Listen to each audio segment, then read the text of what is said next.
Hey, this is Proud with Theorcraft Thursday. Ursi is not here, thank fucking God. So we're gonna have like a real nice show here, run by me exclusively and no one else. I am your host, Proud. You can find me at Proud Dota, which is the only reason I'm doing this show, to get more Twitter followers. And my co-host here is our boy Grouty, aka the guy who plays Arc Warden, aka Grouty. Hi. Hello, Grouty. How you doing? I figured last week I stole, Woodshrews spot on a DotPeep cast, so this week I'll steal Ursinity's, and, maybe next week I'll steal Roland's, who knows? Yeah, I mean, as long as you're stealing something, I think that's probably the right play. Yeah. So we today, this fine morning, are going to be running a combo that Ursi and I probably would never run ourselves, and it's going to be involved with Arc Warden and very likely a Wraith King support. Grouty, you're famous among several people, probably at least 10 for playing Arc Warden. So you can talk about maybe a little bit your experience with that hero that I hate. Well, at this point I'm like 60% win percentage. I'm not really liking him in solo queue because it takes a lot of coordination with your team to make him work effectively, I think. And yeah, that makes sense. In party, I'm doing a lot better. Like I think I'm around 70 or 80, so I'm actually losing a lot of my games in solo queue when I play him similar to Roland. I guess the idea that we had for why you wanted to try the Wraith King and Arc Warden build was you were talking about before the show Alliance and how they would just draw team fights to let Nature's Prophet take objectives. Yeah. Arc Warden, it seems like one of his main strengths that everyone, I mean, like any new hero, he's like hotly debated. I remember like when like Ember Spirit first got in the game, everyone, me included, was like, you know what? You go fucking Deso on this hero. Definitely Deso. Like, his W adds damage. The only thing that synergizes with that is Deso. But then, like, 3 months later, people were like, why aren't you going Battle Fury? Are you just stupid? Like, this is the dumbest thing. And Arc Warden, I feel like, is probably going to hit a similar thing. But for the most part, people have agreed that what you do is you buy a Midas, and then you get Necro Books, for the most part. Yeah, and then everything after that kind of just branches off. There's the Rapier build, or you could go, like, the Manta Octarine build. Sure. But either way, you're just trying to take objectives away from fights. Yeah, there's a lot of branching paths, but they all kind of like come back and lead to like push that lane. Right. Another way that you can play him is to just get utility items and then have double diffusals and double cheats. Yeah. But that makes sense too. Yeah, I haven't seen that one played too much. I think when people get a new hero, they always end up playing it in like as right clicky and core position as possible. Yeah, for sure.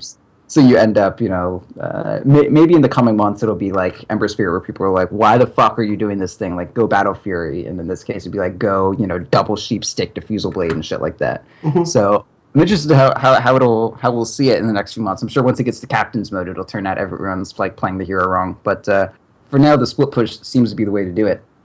And you were saying before, my general idea with this is... I remember back like straight before TI4, Alliance won like one tournament that secured them the invite, and they did that mostly off of, I think there was one game, it was the finals or the semifinals, where they were playing this game, and they had, of course, Bulldog on Prophet, because, I mean, how else are they going to win a game?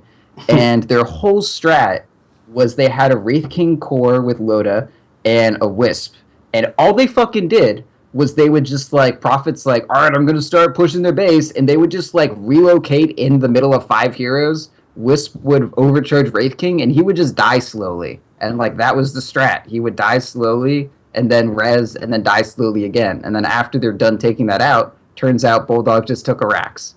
So I'm hoping the same thing happens. Yeah, maybe we can get a Wisp player in our game to be... Easy. The second support? Someone to play Wisp, yeah. Support Wraith King, support Wisp, overcharge. It sounds very strong to me. I don't know what you're talking about. Yeah, that's fantastic. I'll get BTs 2 and just, teleport on top of you while you're... Yeah, BTs 2, and then you can teleport straight on top of the Wisp, be like immense relocate ganks, and then you can use your double, and it'll do something. Yeah, the double can be pushing another lane. It's fine. It's a great strategy. I'm sure it'll work. So for this, we're ideally going to play something like Arc Warden. I always call this hero Oracle. I'm really not sure why. They kind of have similar color schemes, maybe. I don't know. Anyway, Arc Warden. I mean, they're the two newest heroes, right? Yeah. Oracle is new to Captain's Mode. He's getting attention. Arc Warden is new, periods. He's getting attention. So it's, they're definitely just like the same exact thing. I also don't really understand how either works still. So they have that in common. Well, if you would have listened to Wannabe Wednesdays from last week, I went into detail about how Arc Warden worked.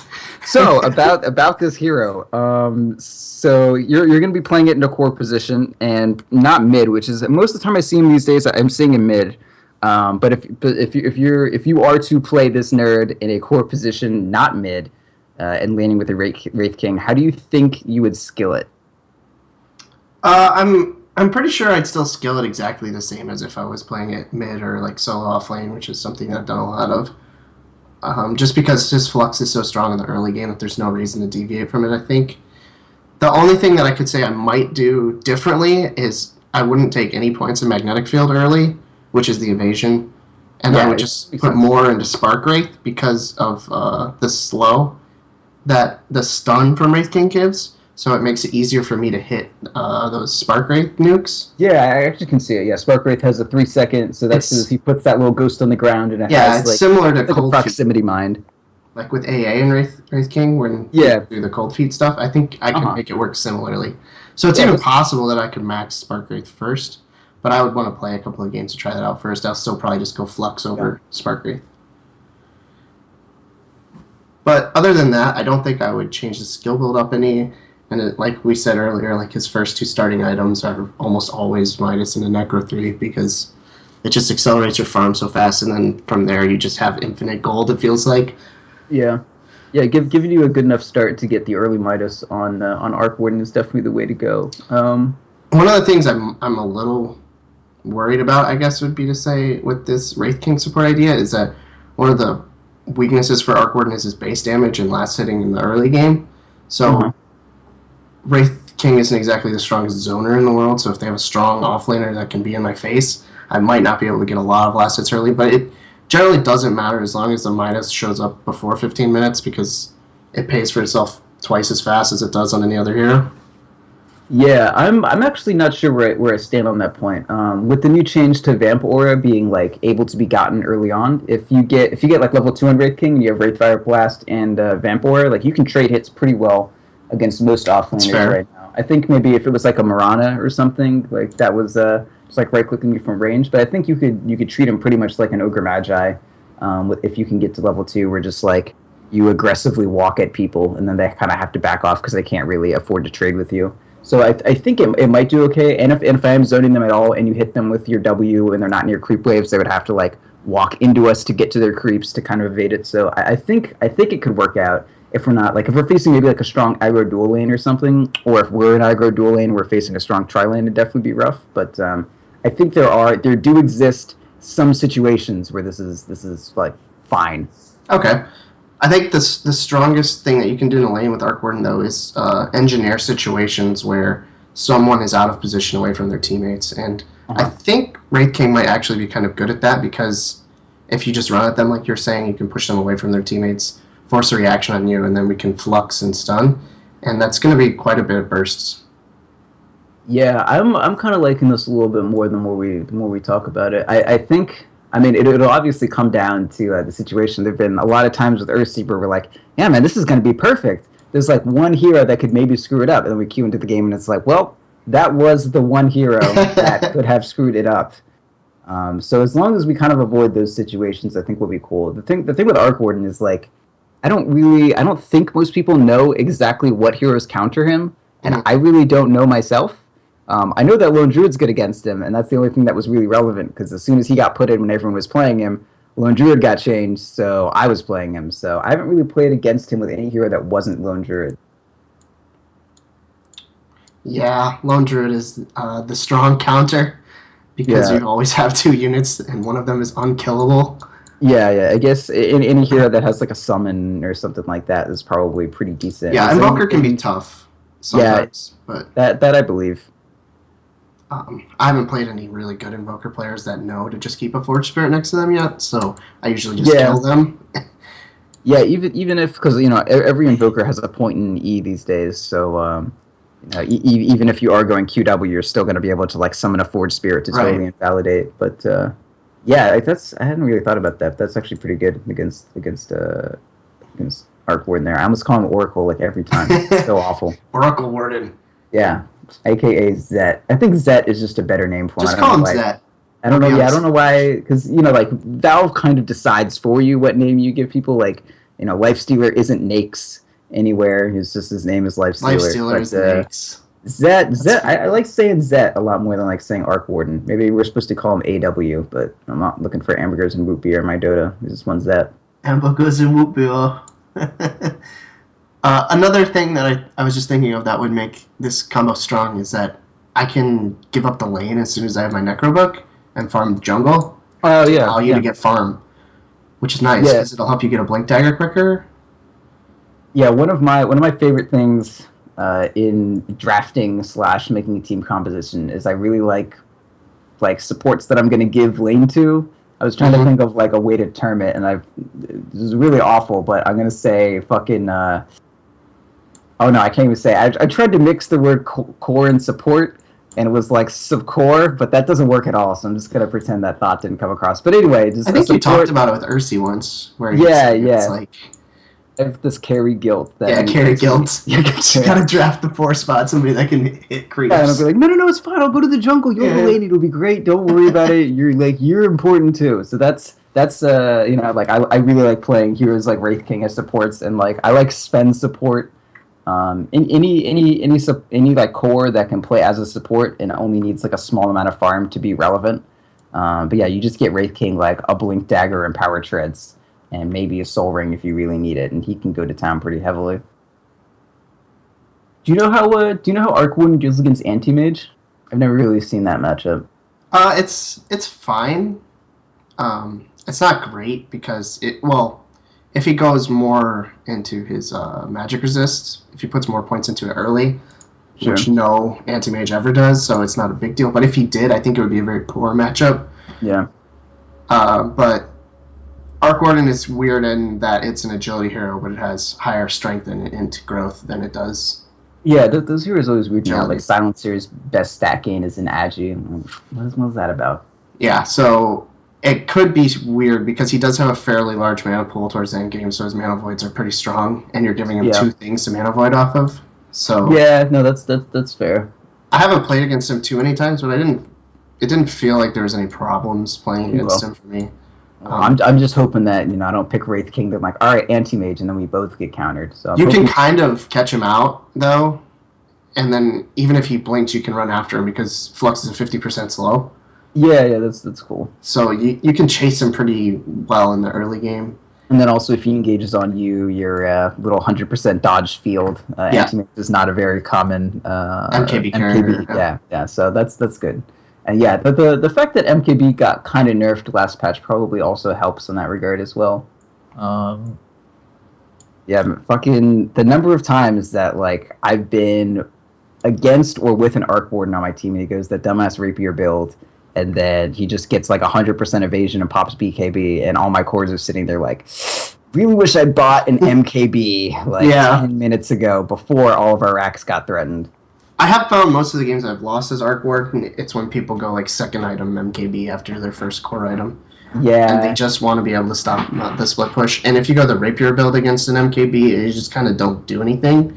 You can try to kill them, but Arc Warden doesn't have a lot of HP, so if you're just trading hits, it doesn't work out that great for you.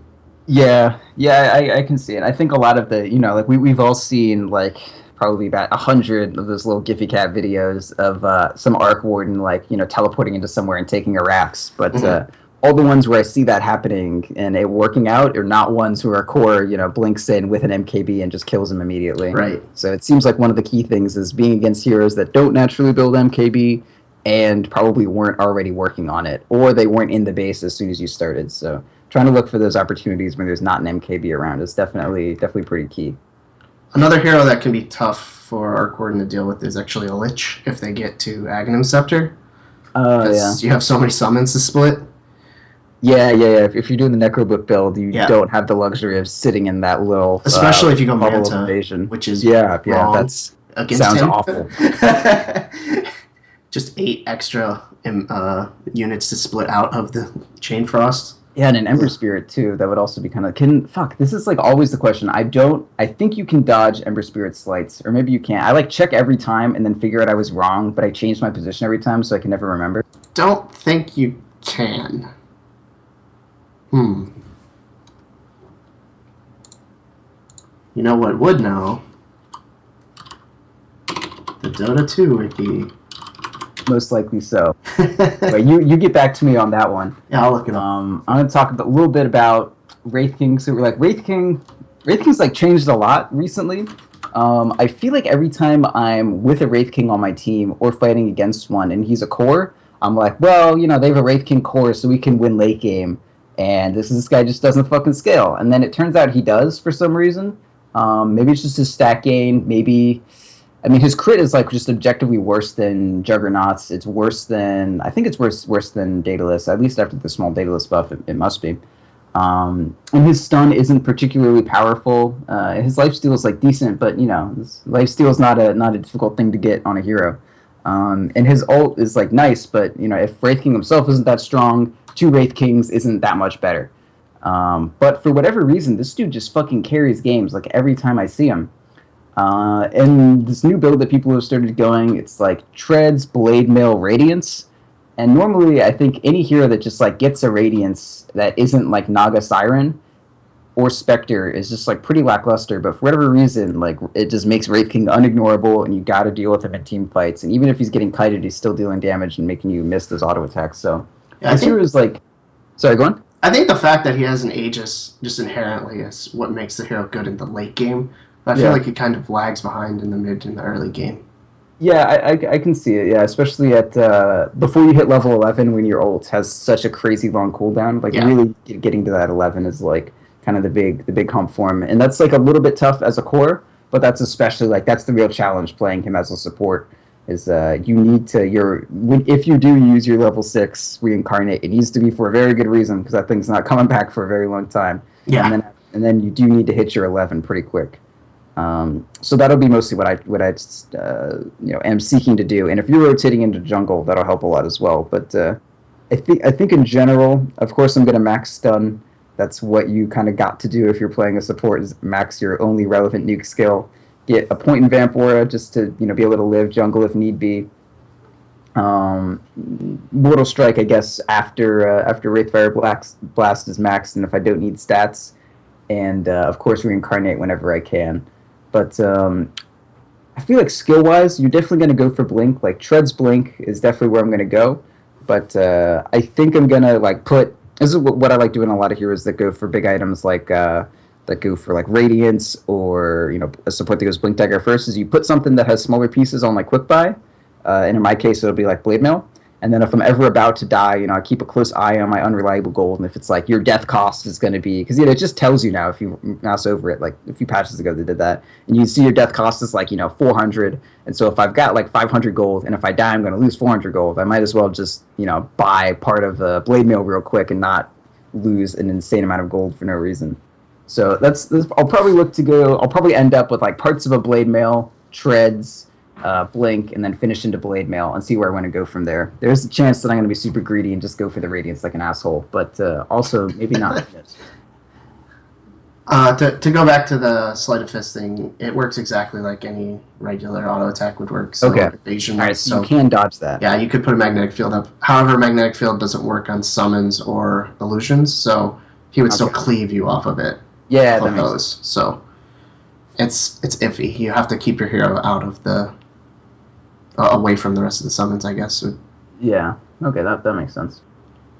But I mean, even Ember is not something that I've had a load of difficulty with, and I've gone sheep against him every time I've played against him. Oh yeah. Double sheep against him. Double sheep against him is just a free kill whenever you show up. Oh yeah. Magnetic field only affects heroes and buildings. All their units are completely unaffected. Yeah, that's okay. That makes a lot of sense.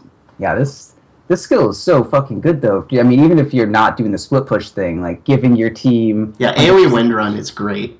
Yeah, like that's really good. And then the extra attack speed too. That's super solid. I've won so many duels for my teammates against like enemy LCs using that. Yeah, that's cool. Yeah, I mean, I could even imagine just like me and you. If I stun someone, you put a magnetic field on us, like while we're killing him. We've got like 2 seconds stun, 2 seconds slow, and then we're doing it with 50 extra attack speed. Like Hmm. and with the flux in it, like that's pretty solid. Actually, the series seems. I don't know. There's just like a lot of cool shit you can do with him.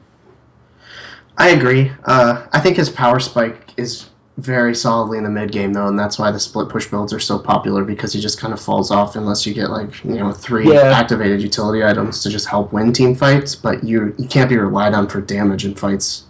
yeah, that makes sense. I feel like there's a lot of heroes that are like really strong in the mid. Like this is kind of similar to my lone druid, like my Deso build. Of course, I have to bring my lone druid up at some point. But Deso may not exactly be the absolute strongest late game build. I think the best one there is the Maelstrom Basher variant.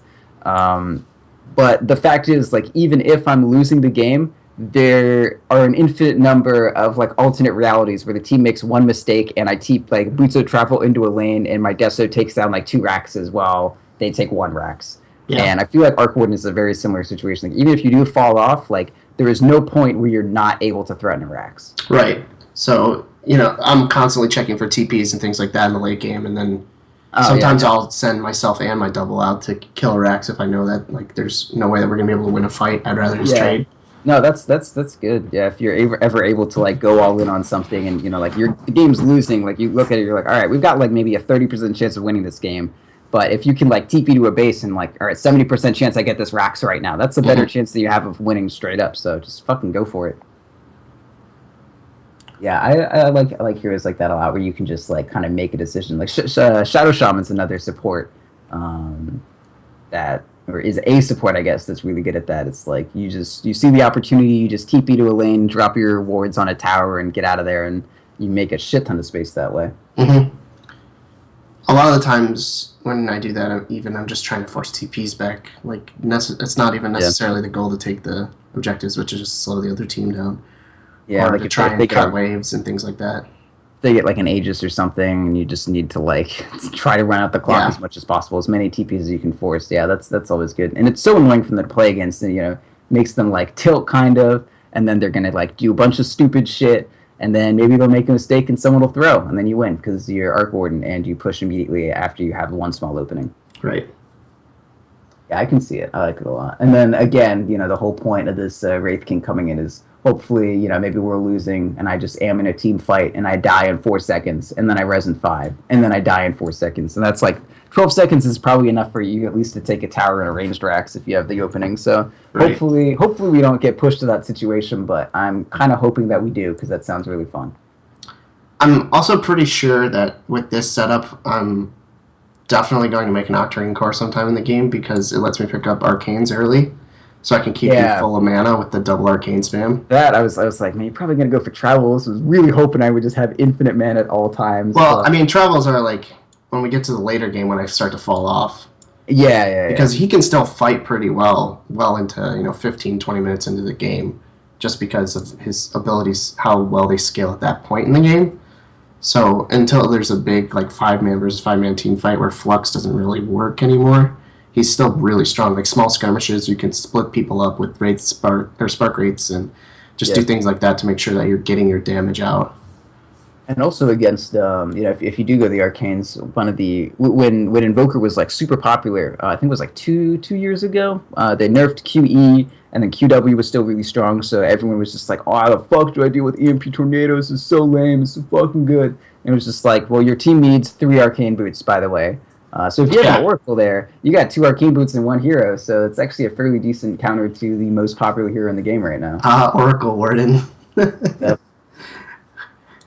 But did you say earlier that there was some aspect of Invoker? Oh yeah, the Forge Spirit thing that Invoker can still do to. Yeah, a really good Invoker can mitigate the flux damage. If you're keeping track of when he invokes and what spells he has, it's easier to manipulate him so that he can't do that. But yeah, that's like some next level, way higher than my capabilities at this game. You're just making me want to like. I like swore off Arc Warden. Anyone who's been listening, every time he's mentioned him, like, here's shit. He's just shit. Don't fucking play. I know. I get so mad listening to your maybe podcast. I want to play this hero. Maybe he sounds fucking cool. But no, I got to stick to my guns. I think I can't play him. I'm not going to do it. I think Lone Druid is like just a better version of Arc Warden, honestly. Yeah, there's a lot of shades of difference, but at the same time, the comment I was about to say was like, I can only play one hero that consists of 2 hero units at a time. Right. So they at least have that in common.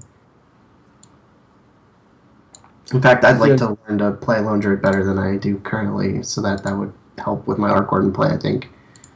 Yeah, the thing with Lone Druid is like, I don't know, there are a lot of games that I play where I end up gravitating towards like the hero that doesn't have character or class or anything, doesn't have like the most kind of flashy play, but it's just like really, really heavily emphasized on the basics. And that's kind of like what Lone Druid is. It's like your skill in moving a hero around is the entire hero. Like, can you move around well? And then, but Lone Druid, it's like, can you move 2 things around really well? Whoa, crazy! And you need to like be like stop animation canceling a bear that you're moving while you're like positioning your hero and shit. And like it's kind of rough, but like Arc Warden, like you still have that, but it's not quite as emphasized as like using all your spells correctly and that sort of thing. Yes, I agree.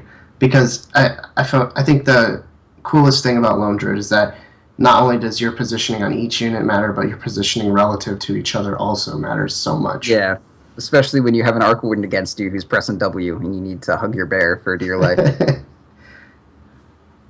Oh, Arc Warden, what a hero! Yeah, what a hero indeed. And on that note, do you want to throw into our game and see how we measure up? Yeah, let's give this a try. Hopefully, it doesn't go too poorly. All right, so we'll take a small break and then we'll come back. You can watch the VOD. It'll be on our YouTube channel, which I'll probably mention again at the end of this episode. But we're going to go into this and try not to feed horribly and see if Wraith King support doesn't go against an Invoker who EMPs me and then I die without using the Incarnate.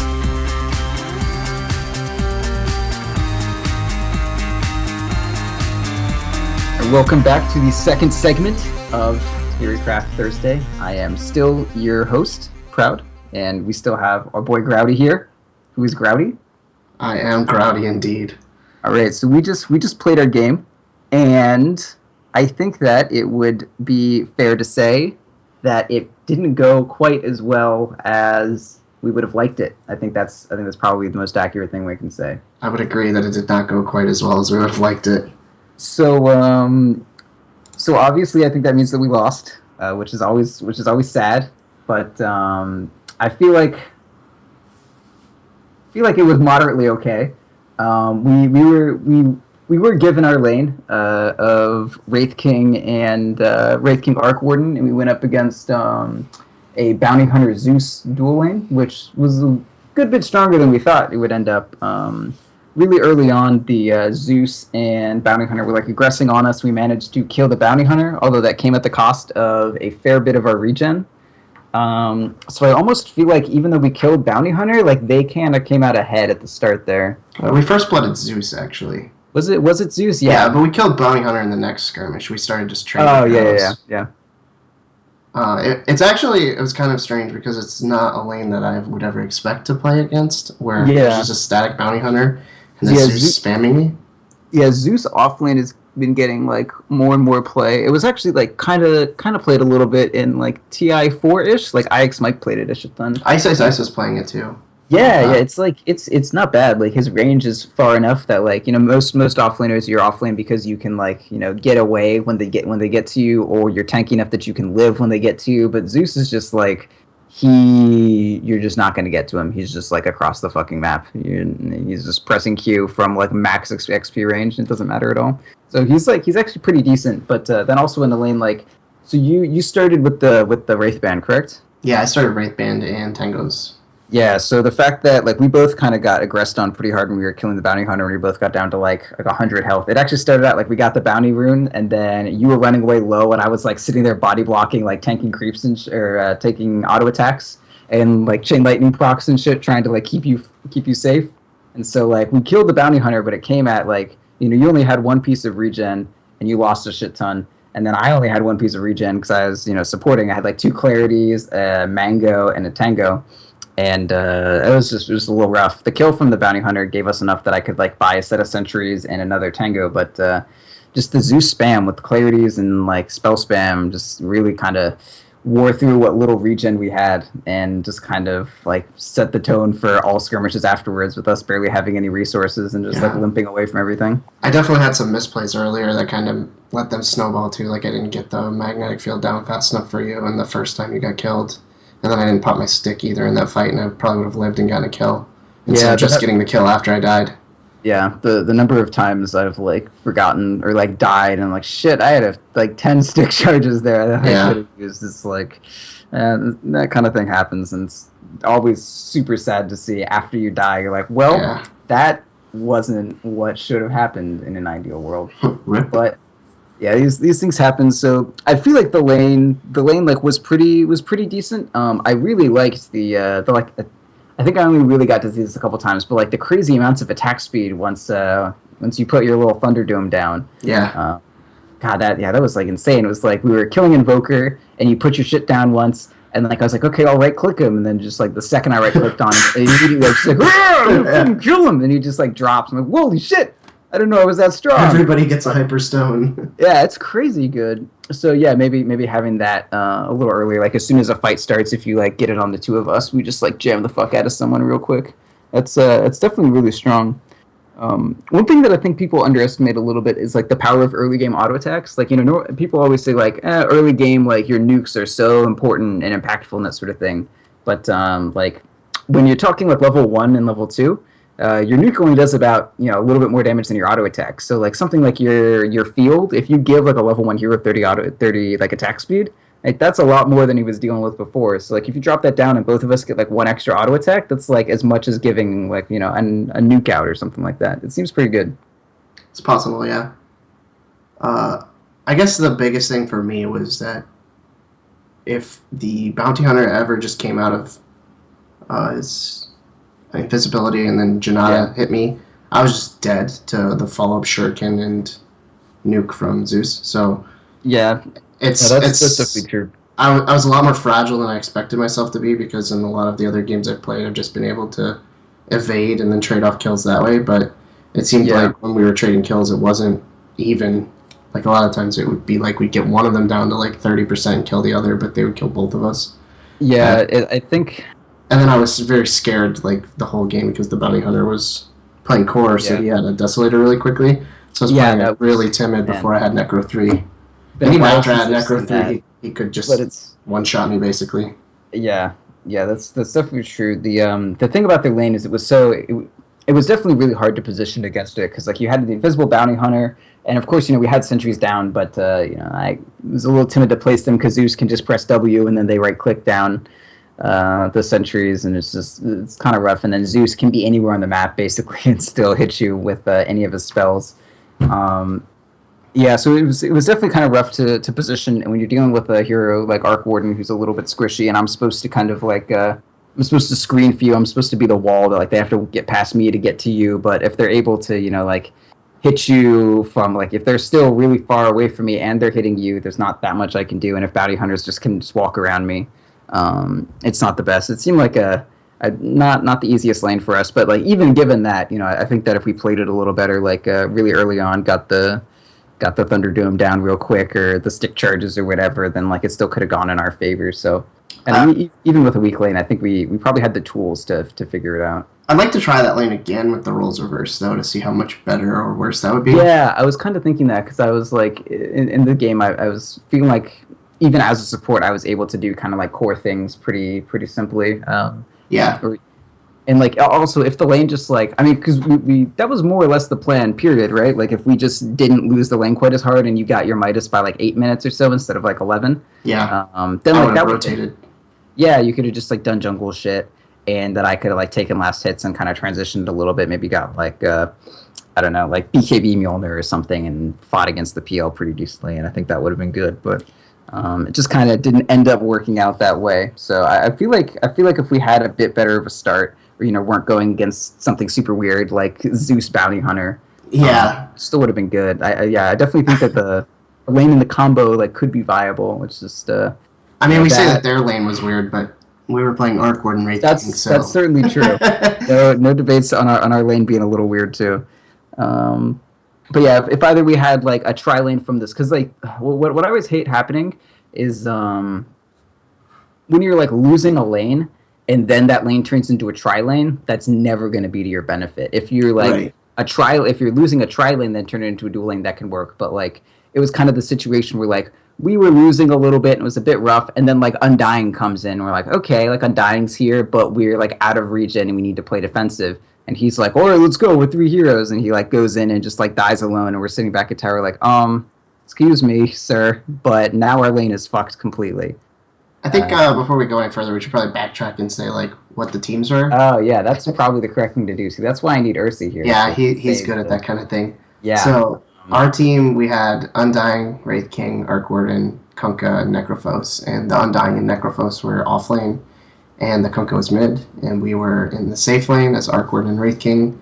And the first couple of creep waves, I only missed one last hit, so I was super excited about that, and I thought the game was going to go great. Yeah, until you said something about it. And then it all went to shit. I missed the next last hit, and that then they started diving me, and then there was 2 4-man rotations into our lane later. Yeah, like Invoker came in and like Sunstruck me while I was in the trees. And so, like, Jesus Christ. The enemy team, before we get too far off topic again, was Bounty Hunter, Invoker, Zeus, Phantom Lancer, and Phoenix, and we didn't really do anything to the Phantom Lancer. It seemed like I know in the mid game there were some fights where he ended up dying, but it didn't seem like we put much pressure. Top was like winning. I'm not entirely sure. I want to kind of bring this game up on Dota Post real quick, but the Necro had a fast Midas. Yeah, like 9 minutes. It seemed like he was doing good, and yeah, he was like dueling with this Undying, who's also like getting a decent amount of farm and stuff, but.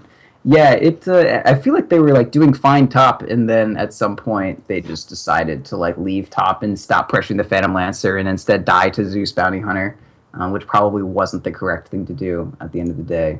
But yeah, just take away from that. If you're dual offlaning and your safe lane isn't winning, don't turn it into a defensive tri lane, because then you just are splitting experience 3 ways in a lane that already has a disadvantage. Not the thing to do. So another one of the things that this game kind of highlighted for me that I don't particularly like playing Arc Warden with is being at like a level disadvantage or being level neutral with the other people in the game.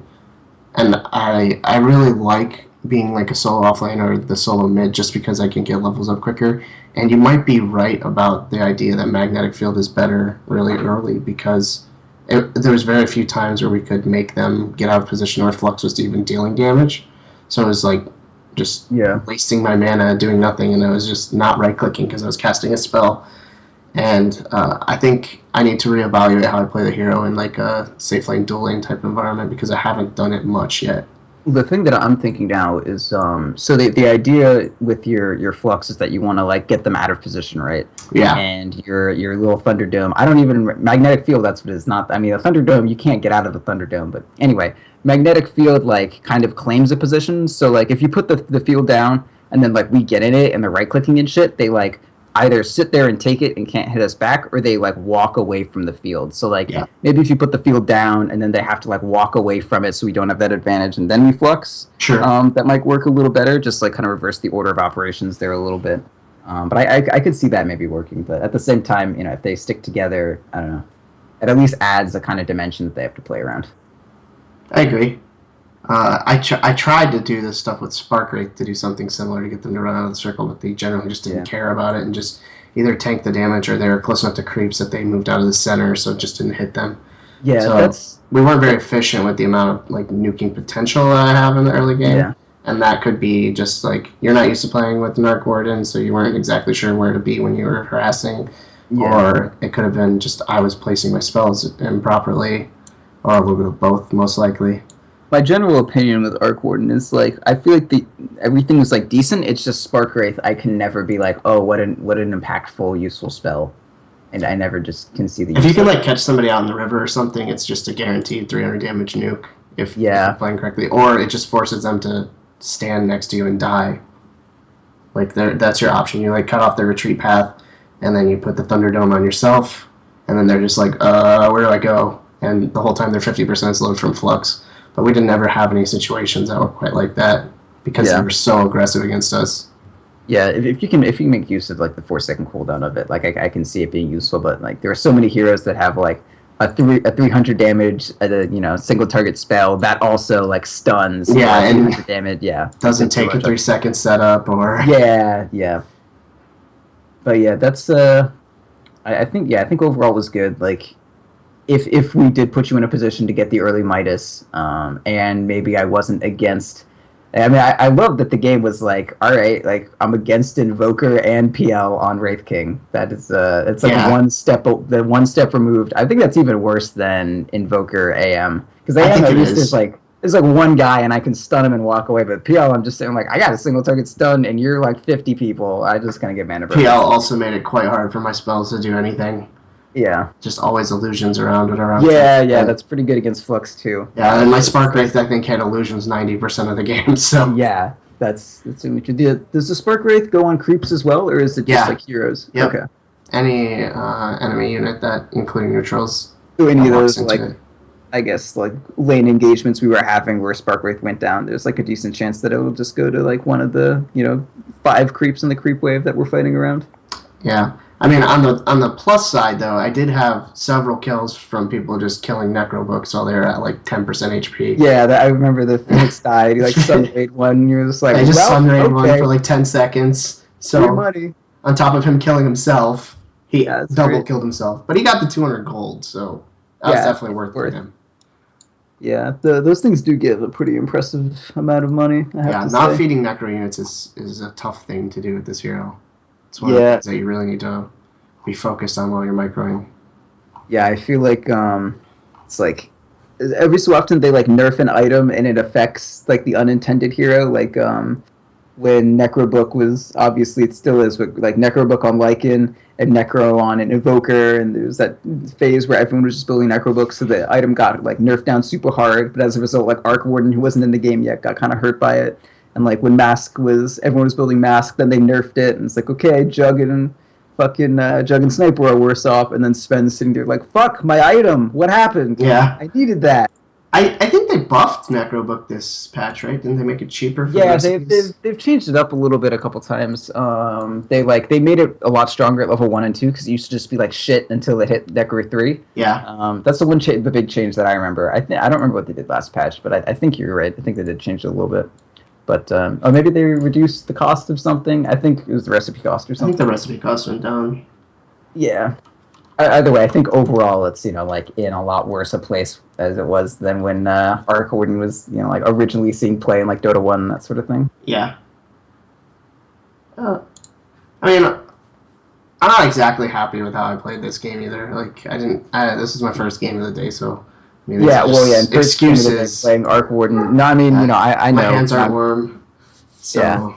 I'm playing Lone Druid, and I'm like, well, I haven't played in a while, and yeah, dude, cold hands. We're gonna get a tangent about how fucking awful it is to play Dota with cold hands. I had some flubs for sure, and if you watch the video, if we put up my POV, you'll definitely see sometimes where I've sent like my main hero instead of my illusion to do things, and I got caught out because of it, or Yeah, I didn't get my Necro and my Midas off on my double. In a bunch of fights in the mid game because I kept trying to contribute instead of trying to split because I was too afraid of running into a bounty hunter in a lane that was empty Sure. before I had the Necro 3.